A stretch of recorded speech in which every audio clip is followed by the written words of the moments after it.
రీసెంట్‌గా మూవీ పోయినాం. పాప్‌కార్న్ ఉంటాయి కదా! తెచ్చుకున్నాం ఇంటికి. చానా తీసుకున్నాం సరే స్వీట్ పాప్‌కార్న్ అని. ఇంటికొచ్చి అవి బాయిల్ చేసి, దాంట్లోకి మనకి పిజ్జాకొచ్చిన ఓరగానో, చిల్లీ ఫ్లేక్స్ ఇవన్నీ ఉంటాయి కదా! అవన్నీ వేసేసి, తర్వాత టమాటో సాస్, పిజ్జాకి ఏమేమి ఇస్తారో డామినోస్, కేఎఫ్‌సీ వాళ్ళు అవన్నీ తీసుకొని ఇలా స్ప్రింకిల్ చేసేసి, ఇటాలియన్ సీజనింగ్ అన్నీ ఏసి, కొంచెం ఉప్పు, కారము, ఇంట్లోనే టమాటా సాస్ అన్నీ వేసి ఇలా మిక్స్ చేస్తే థియేటర్‌లో దొరికేదానికన్నా మన ఇంట్లో చేసుకొని తింటాంటే ఉంది వేరే లెవెల్ అసలకి. టేస్ట్ మాత్రం సూపరుంది. వాళ్ళు స్వీట్ పాప్‌కార్న్ ఇచ్చినారు. అంత టేస్ట్ ఏం లేదది.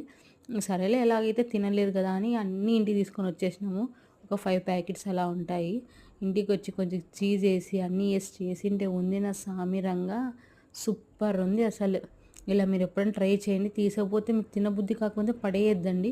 ఇంటికొచ్చి మళ్ళా ఫ్రిడ్జ్‌లో పెట్టి బాక్స్‌లో పెట్టేసి మరుసటి రోజైనా మనం ఇలా చేసుకొని పిల్లలకిచ్చినామంటే వేడి వేడిగా సూపర్ టేస్టీ, హెల్తీ భలే ఉంటుంది. పిల్లలకు ఒక్కసారి ఇచ్చి చూడండి. ఇంట్లోనే మనం అన్నీ మిగిలిన వాటితోని ఈజీగా చేసుకోవచ్చు.